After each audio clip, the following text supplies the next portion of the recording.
Welcome to the second edition of The Leftovers. I am Derek Kramer. I am Frank Arcury. And this is our podcast version of, a nice little branch off of All Talk Monday. We love being able to talk about anything that we like with sports because we like sports and we don't care who knows. That's always true. And, there's always so much more to talk about. And we only get 1 day a week here at WBNY, and I'm not going to go ahead and bash that. I mean, 1 day is nice. We love All Talk Monday. But 2 days are better. 2 days are way better. 2 days are better, except for when you play football. Yeah. So, Leftovers episode 2, or part 2, or number 2. I don't care. We love the 2. We love our leftovers, and you should all too. We love our 2. Okay.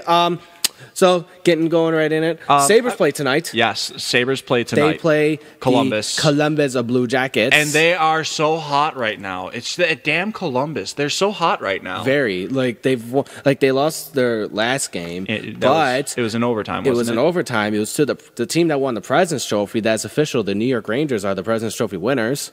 But Columbus has still won, I want to say 12 of their last 13. 14, something like that, yeah. It's ridiculous, and this team is surging. Great. It's great for them because they deserve it, because we said it before. We said it last episode. They are such a good team. This team has 40 wins, and they're out of the playoffs. Yeah. And it stinks. Yeah. 9-0-1 in their last 10 games right there. And the only thing that kept them out of the playoffs this year was injuries. That's about it. Columbus had lost over 500 man games this year, and second place is not even close. So that goes and tells you the story of Columbus's season. Yeah. They have a great team. They have a great team. Yeah. But injuries literally took this team out of the playoffs. Yeah, exactly. Robbed them of it. And I think this team could have won its first playoff series this year. They might as well have, yeah. Yes. I can't say I agree with that. Yeah, they definitely. So right now in the East, in the NHL, Montreal, they lead the Atlantic only by 2 points to Tampa Bay. Montreal only needs 1 point and that'll be tomorrow night. They play tomorrow night. Tomorrow is the final day of the regular season for the NHL.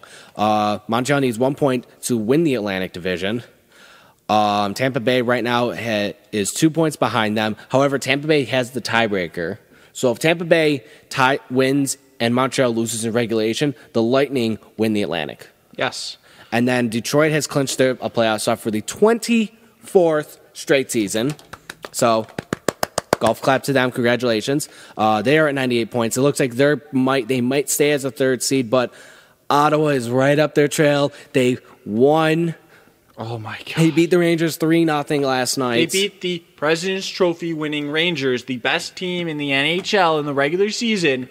3-0 last night. Andrew Hammond, the Hamburglar, shut them out. And oh my God. Ottawa's at 97 points. They have the first wild card team. 19-1-2. Yeah, he has been a beast. Pittsburgh. But that's an understatement. Yeah, it's very understatement. Pittsburgh holds the second wild card spot at 96 points. Boston, they're just out of it.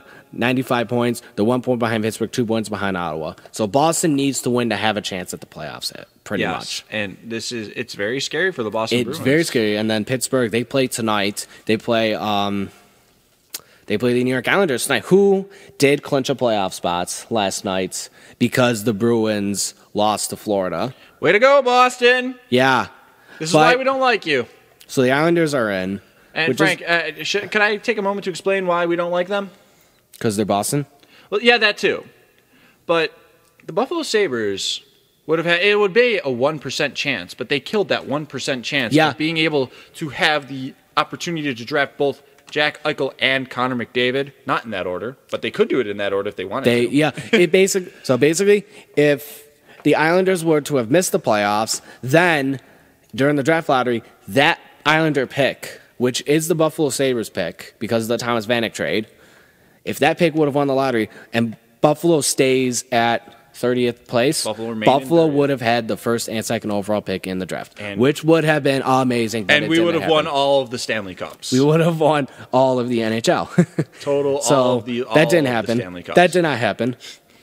But Islanders are in. Ottawa, Pittsburgh, Boston are now fighting for the 2 wildcard spots. Frank, which team of the 3 of Ottawa, Pittsburgh, Boston, which of the 3 do you want out? It's tough to say because I want to see Ottawa make. I think Ottawa was going to make it. Now, Pittsburgh and Boston, I have to say I think Pittsburgh is going to make the playoffs. I think Boston's going to be the odd team out. Reason being, I mean, both teams haven't been playing well. But Pittsburgh has 2 games left and a 1-point lead. Now, the only way they miss the playoffs is because Pittsburgh has the toughest way to miss the playoffs, is what I'm also saying. Because if Pittsburgh loses their next 2 games, one of which they played the Sabres. And we'll get on that later. Yeah. So they play the Islanders tonight, Sabres tomorrow night. If they lose both those games, in regulation, I will say, Boston wins their next game, Pittsburgh is out. And I don't see that happening. I think Boston has a better chance of missing the playoffs, and I think they will. And I don't know who Boston. But which one do you want to miss? I'd rather see Boston miss, honestly, because I just don't like the Bruins. Yep. Never been a Bruins fan. Well, yeah, of course. Sabres, because Sabres, Yeah, because Sabres. And I just can't see Even Pittsburgh Bills, missing. I don't like Boston. Boston plays Tampa, and Tampa's still going to play have good. Fun with that. Yeah, they have fun with that. And then because Tampa's still fighting against Montreal for the division. However, Montreal plays Toronto. So, I'm going to say Montreal's going to win the division right there. Yes. They only need 1 point. Yes. But that's the East right there in a nutshell. Yay. 6 spots have been claimed for the playoffs. 2 remain. And now, last night this happened. Oh, the West. Last night, everything got locked up in the West. Everything did get locked in the West. Now we're just going to make sure. Okay, who's playing who? We have one series that is an absolute guarantee. Right. So coming into last night, we had Calgary, Winnipeg, and Los Angeles all, fighting for playoff spots. Well, let's see here. Winnipeg would have made the playoffs had they beaten Colorado in any fashion. They did not beat Colorado. They lost 1-0 in this shootout. I have to say, Red O'Barrett was amazing in that game, first off. And so was Pavlik, too. Winnipeg got 1 point against Colorado. So that happened. And then Calgary beat Los Angeles in regulation. What did that do? That gave not only Calgary clinches of playoff spots, Winnipeg clinches of playoff spots. The defending champion Kings are missing the playoffs. The defending champion LA Kings are out of the playoffs, and this is the first time a defending champion is out of the playoffs since 2006, 2007. The Carolina Hurricanes. That's the first time since the 06-07 Hurricanes that a defending champion has missed the playoffs. And we don't need to bring up old wounds. Okay. Not enough time for that. So, but for right now, what's being fought in the West is just playoff seedings. Anaheim has won the Pacific. They're pretty much 1 point away from, or something like. Well, I mean, St. Louis can still win the West as like the number 1 team because St. Louis has clinched the Central. The way it's looking like Nashville is going to be the 2nd seed, and then Chicago, Minnesota are fighting for that 3rd spot and first wild card spot. Actually, no. Minnesota, because if Minnesota wins their next game and Chicago loses a regulation, Minnesota is the tiebreaker because of regulation overtime wins. Oh wow! Minnesota has 42. Chicago has 39. Wow. So Minnesota would overtake Chicago. Minnesota could overtake Chicago, and Chicago will be a wild card team. The only going to the only playoff series that has been determined is Vancouver, Calgary. That is going to happen. That is a playoff series. No, that can't happen yet. Yeah, it because can if Calgary loses in regulation, but there's only 3 Pacific teams going to the playoffs. Oh, okay, so they're locked. Okay, Winnipeg's in the Central. That's right. Los Angeles was the one that could steal the spot. Yep, but not anymore. Not anymore. Calgary can still overtake Vancouver, however, because if Calgary wins and Vancouver loses in regulation, Calgary would have 42. At 42 regulation overtime wins, Vancouver at 41. Both teams will be at 99 So then Calgary points. Would be home instead of Calgary away. would have home ice. Okay. Instead of Vancouver. So Calgary, and I'll Vancouver have to say is a series. That's a series. And if I have to pick a series right now, I'm taking Calgary. Yeah. I will take the Flames. Why? The Saddle Dome.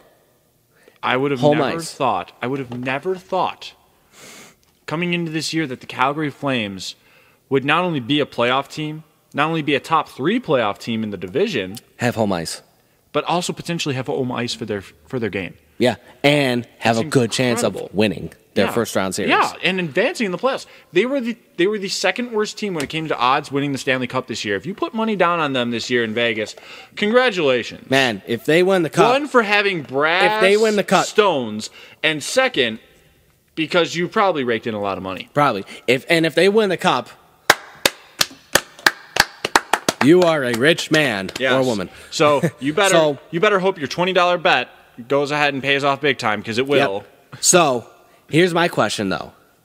If you're St. Louis, do you win? Do you try to win your next game or try to lose? Why? Who are you playing?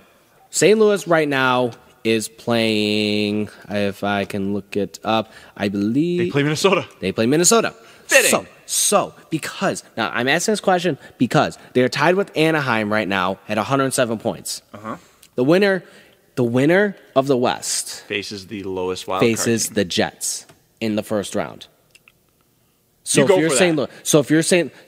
Louis, if you're St. Louis, do you take... If you beat Minnesota, let's say St. Louis beats Minnesota, and then Anaheim, they play Arizona, so they're probably going to win. We'll get to that part later. Yeah. Those consequences. So let's say St. Louis and Anaheim wins. I believe Anaheim would clinch the top seed in the West. Anaheim would play Winnipeg. St. Louis plays Minnesota. And that's so not safe. If you're St. Louis... Or Chicago. Well, wait, they in would that beat scenario, Minnesota. yes, They in would beat that Minnesota. scenario, yes. So if you're St. Louis, who do you want? Winnipeg or Minnesota? Oh, you want Winnipeg. You think so? Because of the fact that Minnesota has just been downright dangerous. Yeah. And Devin Dubnyk has become God amongst men. Pavlik has 3 straight shutouts. That may be true, but Dubnyk's been doing it all year. Yeah. Pavlik's getting hot at the right time, but... Exactly. That's my worry. But That's your worry. As a team, is Winnipeg better than Minnesota? There's a slight chance. Especially because Bufflin's coming back. I just don't see it. The only thing that doubts Winnipeg right now is depth on defense. Minnesota's got good D all around. We know that. But so does Winnipeg. I think, and their offenses too are eerily similar. So it's tough. I would probably lean towards St. Louis wanting to play Minnesota. I would want them playing Winnipeg. Because that home ice, we know how the XL Center is going to be and come playoff It's time. a state of hockey. We don't know what Winnipeg is going to be like. Yeah, it's a smaller arena and it's going to be a lot louder, but It's going to be a bigger arena. You're going to have a hostile environment in your road games anyway. That's going to happen. Well, yeah, I know that. But I'm saying is, I'll ask you this. From your standpoint, your point of view, yes. Where would you rather play a road game in the playoffs, Winnipeg or in Minnesota? I'd rather play Winnipeg because they don't have playoff experience. I give you that. I understand the playoff experience part. That team used to be the Atlanta Thrashers. And outside of Andrew Ladd, who do you really... Dustin Byfuglien. And Dustin Byfuglien. But Andrei Pavlik has never played a playoff game. True. Neither is Devin Dubnyk. But if you're picking the 2 goalies, though, who do you want? I'll take the hot one right now. I'll take Andrei Pavlik. I take the one that's been hot all season. I know, but hot goalies all season have a tendency to fizzle out. I have not seen that, especially come playoff time. I have not seen it from Devin Dubnyk. He's played all but 1 game this season. Also, great timing on giving him a rest. Yeah, and still winning last night. Yeah, exactly. So that tells you Minnesota can win even without the on-fire Devin Dubnyk. Yeah. So when it comes to the teams, I would rather avoid Minnesota if I'm St. Louis. Okay. And this game actually is a nice little litmus test. Yeah. Because if, say, they lose, they have to face Minnesota anyway. Mm-hmm. You start to get a little preview of what's going to happen. Yeah. But yeah, Nashville jumped out to a 2-0 lead on Minnesota last night, and they stormed back with 4 unanswered goals. Yeah. This is a team that is going to upset someone. You have my word. Okay. So that's something that's I would if I'm St. Louis, I'm avoiding Minnesota at all costs. Okay. Don't get me wrong. If Winnipeg plays against Anaheim, actually I think Anaheim's done whoever they face. Yeah. I honestly genuinely think that. Whether they face Minnesota or Winnipeg, they're toast. Yeah.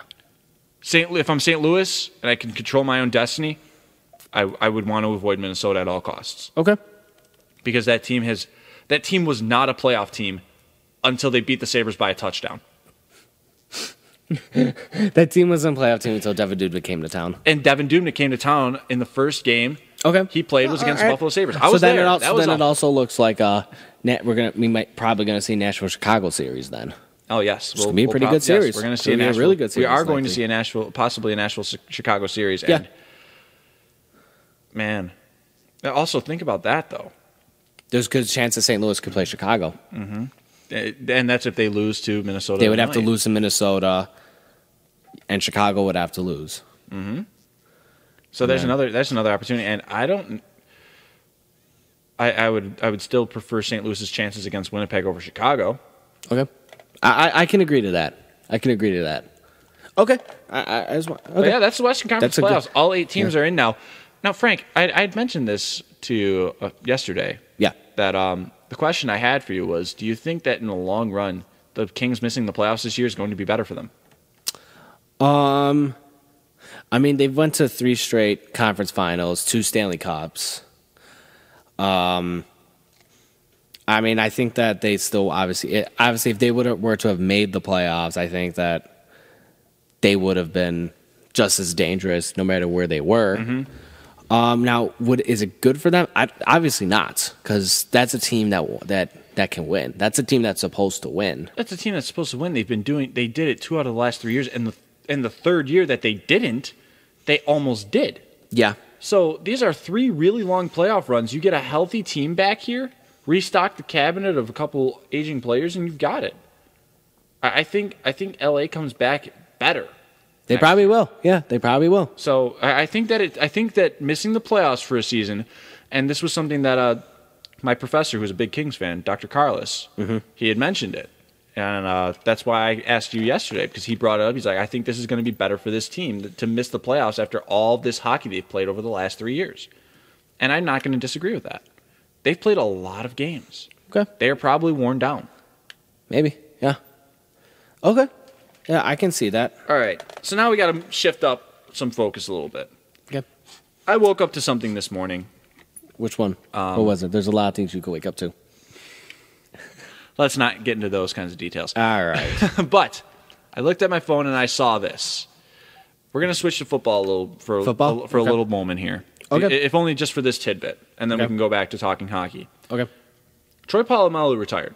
Yeah, I heard about that. Today. I heard about that last night. Yeah, he retired, and they officially good for him. They announced it officially today. Yeah, good for him. He had a great. Is he a Hall of Famer the minute he's eligible? No, not right now. Not right now. How long is it? It's 5 years. 5 years. 5 years before he's eligible. Okay. I think he should. But I think that just because of the way the NFL is, I think it's going to probably be like maybe 2-3 years. 2-3 years of eligibility before he gets it? Before he actually gets it. I think he is a Hall of Famer, though. He's no doubt a Hall of Famer. The man almost revolutionized the safety position. Yeah. Him and Ed Reed. Yeah. But I think he gets in the first minute he's eligible. I'd love to see it. Because Troy Polamalu was one of those natural game changers. You had to look out for that long flowing hair wherever you were on the field. Yeah. He could pick the ball off. He could jump your snap count and tackle the quarterback before he even has a chance to hand the ball off. Okay. Troy Polamalu made impact plays that you could never see before. He was special. Mm-hmm. And that's the kind of thing that a Hall of Famer is special. And I genuinely believe that Troy Polamalu not only deserves it the minute he is eligible, but I think he gets it. Okay. Because he made so many plays. He won 2 Super Bowl championships with the Pittsburgh Steelers on teams that relied, the first Super Bowl that he won, that relied on that defense. Yeah, it did. And Polamalu was one of the main pieces. The second one, yes, Ben Roethlisberger took him back and had a comeback drive in the last minute to win the second one. But Troy Polamalu, I honestly would believe, gets in the minute he's eligible, and he darn well should. Okay. I agree. I like it. Now, we may have potential bedlam here in Buffalo tonight, Frank. You want to explain why? Sabres play Columbus. And what happens if they beat Columbus? If they beat Columbus, then I think the fans are going to be rioting. Probably the streets of Buffalo. Because we just mentioned that Columbus is just on fire. Absolutely spectacular. Hot. If the Sabres win tonight, that ties them with Arizona. Is that correct? With the potential to pass them. Yeah. So the Sabres would tie the Arizona Coyotes in points, wins. 56. They'd have identical records. The only thing that would keep the Sabres in last place is the fact that they only have 15 regulation overtime wins. And Arizona has 19. Meaning that the Sabres stole a lot of points in shootouts. Yep. Through 8 games. They're 8-5. And they're 8-5 in the shootout, which is pretty good. That's not bad for a bad team. Yeah. Seeing as how that's supposed to... I think it's one of the tops in the league. The contest is supposed to be We'll look at that. For skill. I'm looking at that real quick, yeah. Buffalo's 6th ranking in... Tied with Anaheim. Yeah. Yeah, they've only played 13 shootouts, and they've won 8 of them. It's not pretty good. Colorado's 10-4, Chicago's 9-3, St. Louis is 9-4, Columbus is 8-2, and it's pretty good. If it goes to a shootout, the Sabres getting 1 point is not going to be horrible. Yeah, we know Columbus will beat Buffalo there, or you'd think. Hopefully, but yeah, Sabres play the Jackets. If Sabres lose regulation, then 30th is locked up. That's a guarantee. But even if they get a point, it's going to be scary. If they get a point, it's scary, but it's not the worst case scenario. No, it's not. Because then you can still go to overtime with Pittsburgh, losing overtime there. Yep. Put people in critical mass. You just got to hope that they just have to lose. That's about it. They need to lose. We're probably going to be going out for the game. Yes. We may be trying to film reactions, so sorry if we put you on camera, people. If you're listening. We're not sorry. Yeah, we're not. Okay. But... Let's just hope that they play well, but still lose. That's all. That is how I have been wanting this team to be all season long. Play competitive, but still end up on the bottom of just short. Yes. Competitive, but just short. And you know what? They're there. That's what they've been doing all year long. I'm very. So you know what?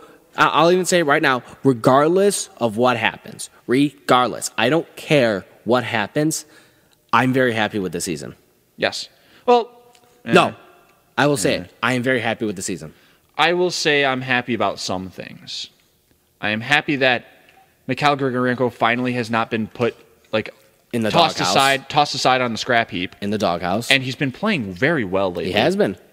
Johan Larsson looks like someone who can compete for a top 6 role. Yeah, because he's getting points on a bad team. Well, he's playing with Dennis and Molson, so it's no surprise. But still, he's holding up. That's the thing. Yeah, I know. Sometimes I love prospects don't. I love it. I love the fact that Johan Larsson is putting up a skill game and he's able to keep up. He's made great passes to Ennis and Molson. Yeah. Over the past 2 games. So I like what Johan Larsson's doing, and it looks like he's the key piece from that trade from Jason Pominville a couple of years back. He has been. Matt Hackett has been knee injury, unfortunate kind of guy. Pretty good, but yeah, unfortunately, he's been hurt. That's the only thing that's happened. And it's hard to recover from those sorts of injuries. I'm not ready to write him off. Which stinks, because I really like him. I'm not ready to write him off. It just doesn't look... I'm not ready to, but it just doesn't look like... The way... Especially if the Sabres get a certain goalie, then it just looks like he's not going to be back next season. I would still keep him for organizational depth. I would like to, but with also Linus Ullmark coming in, he'll be coming to North America next year. He's signed to an entry level deal, and that's true. Makarov will be here. You'd be your other Rochester goalie. Yeah, so you can go with you can go with those two, and then just whatever you got here. Yeah. So, Hackett looks like he'll be the odd guy out. Yeah. Which sucks. I like it. Him. Hurts. Like I said, we like him, but that's just how hockey is. It's an unfortunate circumstance, just like with Nathan Lewin. Yep. Nathan Lewin looked very promising, and now concussion issues may have him out of the league. Yep, exactly. Before they even had a chance to truly test him. Yeah, exactly. And he looked good when he played. He did. I would say he looked better than Hackett, honestly. Now, you were saying something about a certain goalie. I said something about a certain goalie. Who dat? Matt O'Connor? Yes. Okay, so the NCAA Frozen Four started last night in Boston at the TD Bank North Garden in Boston. First game was the Providence Friars versus Nebraska Omaha. And Providence, as I predicted last week, as you had predicted on the last week, would win. They beat Omaha 4-1, and they are moving on to the national championship, which will be April 11th, so tomorrow night. Mm-hmm. At 7:30, and it'll be a broadcast on ESPN. Ooh! So it's an ESPN game. ESPN hockey? Well, it was on ESPN2 last night. Well, no, now it's on ESPN. This is on ESPN. They're doing the hockey. Yeah. Look at that. So check that out. Now you guys know they're doing the hockey. Yep. On ESPN. But not ESPN the Ocho. The one that I got, but the one that I got wrong happened. I said that North Dakota would beat BU. But BU came out, somehow won it. Why? Jack Eichel. Yeah, he had 3 points. Some Jack Eichel guy. The guy's going to go second overall, had 2 goals and an assist last night. Who's Jack Eichel? He's going number 2 overall. You should look him up. Now, BU beats North Dakota 5-3. 3 points from Eichel, and they rode to a 3-0 hot start against North Dakota. Yeah. We were watching this game. We were watching this game, yep. So it's BU versus Providence, 7:30 tomorrow night for the national Boston's championship. Essentially got a home game here. It's a home game. It's at TD Garden. O'Connor had 36 saves, which is pretty good. And he had a against really the good game. second-ranked team nationally. Yeah, even though BU's third. Still, that's not hard. It's not an easy thing to do. They technically had an upset here. North Dakota was down 3-1, by the way. And they almost 4-1 actually. And they brought it back to a game. Yeah, they made it a game. They made it 4-3. Yeah. So and then they just couldn't get that outshot that BU 14-7 in the last period. But it was a great game altogether, just amazing. And BU ended up coming on top. I will say though, Matt O'Connor was stellar. Despite the amount of shots he took, he was stellar that game. Anytime you got 36 saves, it's a hard game to get through. Yeah, but those 36, a lot of those saves he made were just amazing saves. Like how did he make that? Yeah. So I give him lots of credit. O'Connor's definitely going to sign when this is done. I think he should, so he could get some professional time, and especially. Sign with the Sabres. His value's at an all-time high. Yeah, and if he especially goes to sign with the Sabres, there'll be at least 4 games left for him to play. But we went over this on the first episode. Does he play? Because that would burn a year on a contract. No, if he plays in the NHL, it burns a year. Oh, so he played in Rochester. Rochester, he doesn't. I now see what you're doing here. Exactly. That's because he won't be able to play in the NHL unless he signs with the playoff team. Speaking of Roch. What about? Yeah, Sam Reinhart went to Roch. Sam Reinhart was assigned to Rochester. He was supposed to play today, but he's got a nagging pain. He's not going to play until next week. That's all right. There's still a couple games left when he comes back. Yeah, Rochester's got 5 games left in the season. Yeah. They're not making the playoffs, but... So if you're going to go drive out to check out Sam Reinhart in person... Please go to Rochester. Let us know in the comments, too. Yeah, let us know. Let us know, because you know what? I'm thinking I might do it. We'll love to, but I'm kind of busy. Yeah, with that school thing and what's school? What's school? I don't know. Is that why we're here at the radio station? I hope not. So, yep, Frozen. So, national championship, men's ice hockey, April 11th, 7:30, ESPN. Providence versus BU. I gotta take BU in this game. Gotta ride the hot hand there. I gotta ride. You know what? John Gillies is also a hot hand, but I gotta take BU. I just think they're a better overall team. I mean, but look at what Providence has done in the tournament since they got here, though. They beat Miami of Ohio 7-5. 7 goals on Miami, Ohio. 4 goals on Denver. They beat Denver 4-1, and then beat 4 goals on Nebraska, Omaha. Matt O'Connor, he's gonna have his hands full. This team's been scoring goals. Yeah, they've been scoring. It's been 4 at least for the entire tourney. So he's gonna be busy. Both goalies are going to be busy. Gillies versus O'Connor. They're both going to be busy. And I wouldn't be surprised. A great matchup. I would not be surprised if 70 shots are put on both goalies that game. And it's going to be a great game. Yeah, exactly. And it's going to be on ESPN. Good for them for finally realizing that hockey is going to give a draw. Because this is a game that should be on ESPN or on a big network. Yep. So good for them for realizing that. And good for us, the mass, to be able to watch it. Yeah. I'm very happy for it. I am not happy that I have to work. So I'm not going to be able to watch it.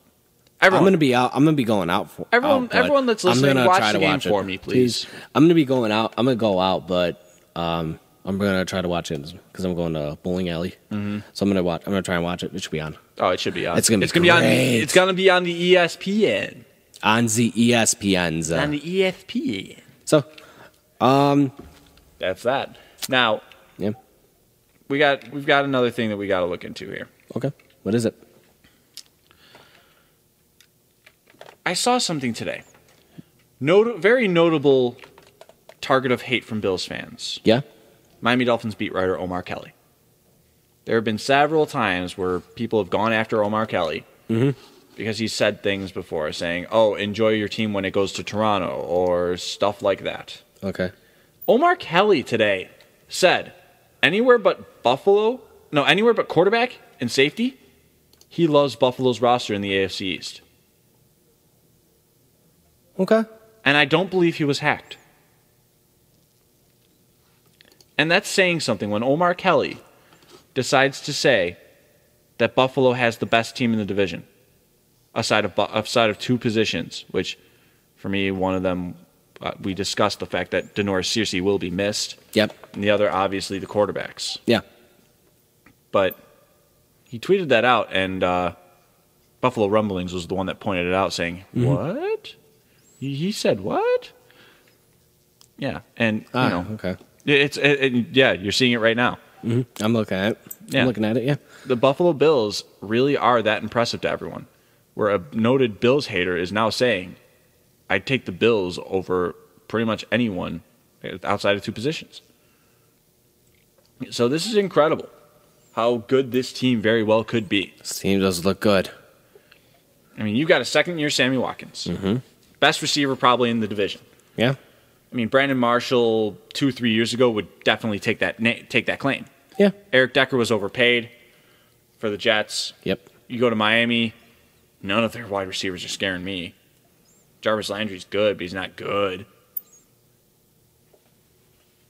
And, and you see it right there, one of the tweets I'm from seeing Omar the Kelly. tweet right now. I find it odd that I'm defending the Bills roster to Bills fans. Bills Mafia better remember this, because he has always been a very, noted Bills hater. Yeah. All right, well, okay. So, again, you've got people... Bills are getting praise. Bills are getting praise. Bills are getting praise from everywhere now. Good. Everywhere. Well, good. So, now that is... I'm still very excited for the season. I'm so very excited. We could see 10, 11 wins, no problem. Yeah. Is the AFC East so good that 10 wins will do it? They'll beat each other up? Like 10 wins could win the division? 10 wins could win the division because they're beating each other up? No. I mean, think about this. No, as long as New England's still New England, as long as New England's still New England, you're gonna have to win at least 12 games. As much as I hate to say this, 11 wins, 10 or 11 wins might do this, because as much as I hate to say it, the Jets got a lot better. They did. If they take Marcus Mariota in the first round, the Jets could contend. Oh my God, I said that. I don't know if they could, though. Because look at the secondary's back. Yeah. Revis, you have Buster Screen, you have Antonio Cromartie. What else could you ask for corners? Todd Bowles is a good coach. He'll get the most out of that Jets team. Okay. Just like how Rex Ryan did on defense. Mm-hmm. If you put Mariota at quarterback with the wide receivers Decker and Brandon Marshall, even Ryan Fitzpatrick could man this offense and still do decently with it. If Fitzpatrick's the quarterback, I think they have a better chance than Mariota, only because I don't see Mariota being a huge impact right away. I do. I'm system. unsure. Okay, right system. Chan Gailey's your offensive coordinator. Very quick release kind of things. Almost spread oriented, which is Mariota's strong suit. We'll have to see. It's a wait and see. I think it's a wait and see. But that's a favorable thing for me. That's assuming the Jets get Mariota. That's assuming. Yes, but if the Jets are one of the few places where I would put Marcus Mariota and say he's an instant success. We'll see. I think it's a wait and see right now. Oh, absolutely. But at the same time, I would like it as a Jets fan. I would hate it as a Bills fan. Yeah. But it would be the most sensible thing. Okay. If the Jets did grab Marcus Mariota. And if you're listening, Jets, if any of you are listening somehow to a Buffalo podcast for a college radio station, don't do it. Please don't do it. Forget what I said about it being a good idea. Just don't do it. Don't do it at all. Okay. Signed, Bills fan. Marcus, don't go to New York. Go to Tennessee. Or Philly. Or Washington. Or see if Chip Kelly really wants you. Nah, Tampa Bay's probably going to get Winston. Tampa Bay might draft Winston. Actually, can you hang in this debate? Mariota versus Winston? I think Mariota's probably going to be better. Okay. I think that Marcus Mariota overall. I still don't think Mariota's going to be impact right now, like right away in his first year. So you think Winston would have a better rookie year? No. I think Winston will probably be around the same thing as Mariota. Like it's gonna be like a long run. It's like the Sabres Jets trade. You have in order to find no one's out going to win immediately. It's not an immediate win. It's a future win. And I think future wise, I think Mariota's better. Do you think any of the quarterbacks coming out this year are going to be an instant impact? I don't think so. I say one, but he's got to be two. Mariota's got to be drafted to the right system. Okay. Whether it be the Eagles or the Jets. Okay. Who's your other one? My other one is Garrett Grayson. Okay. Grayson ran a pro-style offense at Colorado State. Yeah. Put up almost 5,000 yards. Okay. Probably one of the better natural passers that there is in this draft. Mm-hmm. And he knows what he's doing. He's made all the line protection Where calls. is he predicted to go? Second, third round. Second, third round. Okay. If he's drafted by the right team. What kind of team do you think? Say Buffalo? Okay. Buffalo has the talent around him that he doesn't have to be a savior. But he's got a good enough arm talent. So then scenario. Bills draft him. Cincinnati. Cincinnati would be good? Cincinnati would be great for a guy like Garrett They Grayson. got the most average quarterback ever. They have the most average quarterback ever, which is why Garrett Grayson would probably be able to beat out Andy Dalton in his stupidly large contract. The Bengals would have a player that is no longer at the Andy Dalton threshold of average for quarterbacking in the NFL. The Bengals could win a playoff game, in my opinion, if Garrett Grayson is drafted to Cincinnati. So then does he become the starter right away? He'd have to earn it. Okay. But I think he could earn it. You think he would do it if he came to Buffalo? I'm still torn. You don't know? I don't know because we don't know what E.J. Manuel has learned. I don't even think the Bills are going to draft a QB. No, the Bills should not draft a QB in this draft. They already have enough needs at safety and getting some depth at linebacker and offensive line. Yeah. Where they should ignore quarterback entirely. Okay, because they got guys. Yes, I know, Bills fans. We should just draft a quarterback every year until we hit on it. That's not how you do it. You know who does it like that? Cleveland. Do you want to be Cleveland? If I could drop the mic, I would. Okay. That's a great point there. That's a great point. I'll drop my sunglasses instead. That works. I'll drop my flash drives too. There we go. Okay. So, 2016 draft will probably be the draft where the Bills are going to get a quarterback. Jonathan Goff, I must make a correction. Mm-hmm. And we're leaving a message. Okay, just ignore it. Just ignore it. But I have to make a correction. The name for California's quarterback is not Jonathan Goff. It is Jared Goff on the official roster. Oh, okay, yeah. Yes. Walter Football, you had deceived me. Okay. But Goff is one of those guys I had mentioned last week. Cardell Jones, Christian Hackenberg, Connor Cook. Mm-hmm. I really hope that Connor Cook is given the Teddy Bridgewater treatment and banished to the end of the first round. Oh, my God. First off, can we look back on that? Why was Teddy Bridgewater taken at 1-32? I don't know. I can tell you why. Everyone picked apart his pro day. That's why. Where he was throwing in shorts. He didn't have his glove. He usually throws with a glove. He's one of the few quarterbacks that throws comfortably with a glove on. Yeah.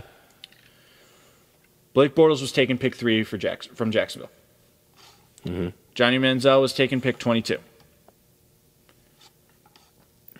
But Teddy Bridgewater fell. Derek Carr got picked by Oakland in the fourth pick of the second round. Yeah, still. But Teddy Bridgewater fell to the end of the first round where the Minnesota Vikings traded back into the first round to stop the Houston Texans from getting him with round 2, pick 1. And I could not tell you that was the smartest move a general manager could have ever made. Dumb in the fact that Bridgewater even fell that far. Shame on all 32 of you. Shame on all of you. Except for Indy. They didn't have a first-round pick, and they have Andrew Luck, so it's not their fault. Shame on 31 general managers. Why? Because Teddy Bridgewater was, I would say, arguably the best quarterback in that draft class. Derek Carr makes a statement. But Bridgewater won Rookie of the Year. He's in a more comfortable situation than Derek Carr is in Oakland because Oakland. Yeah. But Bridgewater, 2,919 yards. He didn't start the season immediately. No. They kind of groomed him along. 14 picks, 12 touchdowns. Not the best kind of 14 season. touchdowns, 12 picks. Oh, yeah. 14 touchdowns, 12 picks. Still. Not the best season that you can have. But rookie. But look, he's a rookie. Look at this. Rookies being thrown to the dogs right away tend to struggle a lot worse. 64.4 completion percentage. He won Rookie of the Year honors, which Odell Beckham has a legitimate grudge against, I would admit. True. But this was the best, most polished college passer that there was. Yeah. Period. 71% completion percentage in his final season. By the way, he was a senior. He went through everything. He did not jump. He wanted to be ready. 31 touchdowns, 4 interceptions. He was the best arm, most accurate passer. By the way, I'm looking at his first year at Louisville, 2011. It's so similar to his rookie year. 14 touchdowns, 12 picks. 64.5 completion percentage. 2,129 yards, 2,918. It's that part's a bit off, but he did. But that's pretty similar. That may say something. That may say something that he's going to grow again. Oh my God, that's pretty good. That was his sophomore year, his first year starting, and Bridgewater only got better from there. Yeah. So. And now I think he's still only going to get better. And when the Vikings get him a legitimate receiver, say they draft him Jalen Strong or former Louisville wide receiver Devontae Parker. Oh, okay. I see where you're going with this. Getting a little bit of familiarity there, but Jalen Strong is also fantastic. Yeah. I wish we had ESPN Insider. No, actually, I don't wish we had ESPN Insider. Never mind. No. I don't want to read Suntan Man or Mel Kiper. I don't trust them. No. I trust Mike Mayock. Mike Mayock and I trust. But again, the wide receivers in this draft class, they may not be last year's, but they're good. Mm-hmm. And I think that Minnesota can do a very good job building around Teddy Bridgewater. They got him some help on the offensive line. Yep. Ryan Khalil will not be as bad as he was last year. Now, do you believe the rumors that are coming out about Cleveland trading up to draft Marcus Mariota? Why? Because Cleveland? Honestly, I would have to just because they're Cleveland. They're Cleveland, and they're probably going to try to do something like that. That's true. Now, the reasoning is because it sounds like 90% of the building in Cleveland has given up on Johnny Manziel after 1 year. As much as I don't like Johnny Manziel, as much as I think he was flawed in his game, mm-hmm. and as much as I thought that, and as everyone had thought that he was not ready to handle the pro stage, you don't give up on your first round pick after your first year. No, you don't. Playing him. No, you don't. I've brought it up before that Jamarcus Russell has gotten more time in the NFL than some players have. E.J. Manuel, for example. People are trying to write him off after not even a full season of starting games. Yeah. Aaron Rodgers did not play until his third year. Granted, he had Brett Favre in front of him. But even still. But look at what happened. He got a grooming. Look what happened. He only became the best quarterback in the NFL. So. Ugh.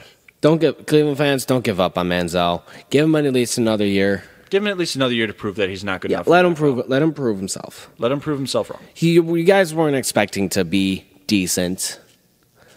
But Brian Hoyer did do a good job. He did a serviceable job. Yeah. But there was pressure from the general manager, and it's also why he got suspended for 4 games. Yeah. Because he wanted to put Manziel in. So, Ray Farmer, you be a fool. And you righteously got punished for it. Yep. Not because of the fact that you were texting, but just because of the fact that you were a fool. You tried throwing him in right away, and then Kyle Williams laid the smack down on him. Mm. And then Cincinnati, the entire team, laid the smack down on him. And now he's in rehab. So, nice job. You did this to him. You did this to him. Manziel does need to get better with his preparation. Yeah. But at the same time, we'll see what happens. Okay. But they should not be giving up so quickly on a first-round investment. Because don't give up on him. Don't give up on him. That's bad management. Yeah, because then it shows, you just wasted a pick. It shows why people are saying, oh, you're Cleveland. You're proving it to yourselves. Okay. All right, I'm done killing on Cleveland. Okay. We could do that another time. We can always kill on Cleveland later. Yeah. It's like the Leafs. There's always a good time to make fun of them. You can always make fun of them. By the way, haha, Leafs. Okay. Now, Frank, say the Sabres win tonight. Okay. Sabres win tonight. What's your panic? What is your panic? Is there a panic level? Depends on how things go tomorrow. Because, once again, because Arizona has a tiebreaker, I'm still not as worried. The only way I'd be worried is if we know Arizona's losing and Buffalo will be done playing by the time Arizona plays. So it all depends on how they play against Pittsburgh. Mm-hmm. If they are tied or winning against Pittsburgh, assuming the Sabres win tonight, I immediately push the panic button and start screaming. But that would mean the Sabres have to win 2 straight games before Arizona even plays. That's what I mean. Well, no, because I'm saying is if they are tied going into the third winning going into the third, assuming the Sabres win tonight against Columbus, and the other part is so the reaction's not coming yet if they win. Not coming yet. My reaction comes tomorrow. DEFCON 5 does not come if they win tonight. It would be DEFCON 88 for me. But yeah, I would literally be going somewhere, screaming and breaking stuff. You know, at first, you remember when I started, like when I said enough's enough, and I drew my line in the sand with that Buffalo Arizona game. Yeah, I've kind of just shut up lately. Yeah, after every win, I've not been saying, "Oh yeah, you shouldn't have been cheering against them anymore." My anger has subsided. I'm still not going to be like lose, lose, lose, lose, lose. That's not my blood.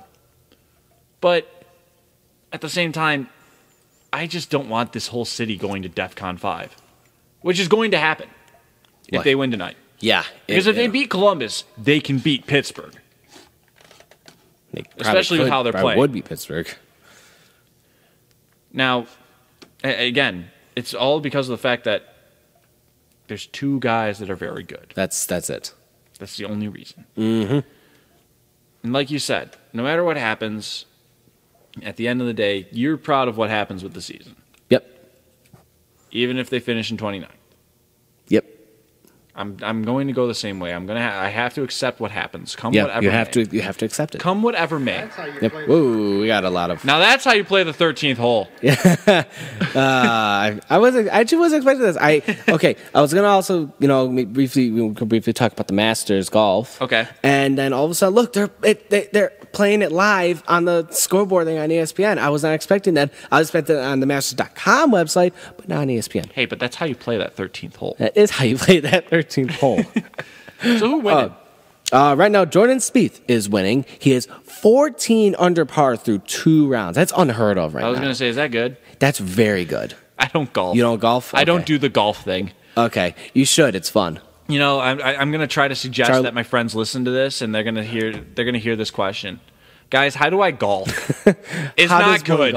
How do I do the golf thing? It's not good. It's almost very funny. Okay.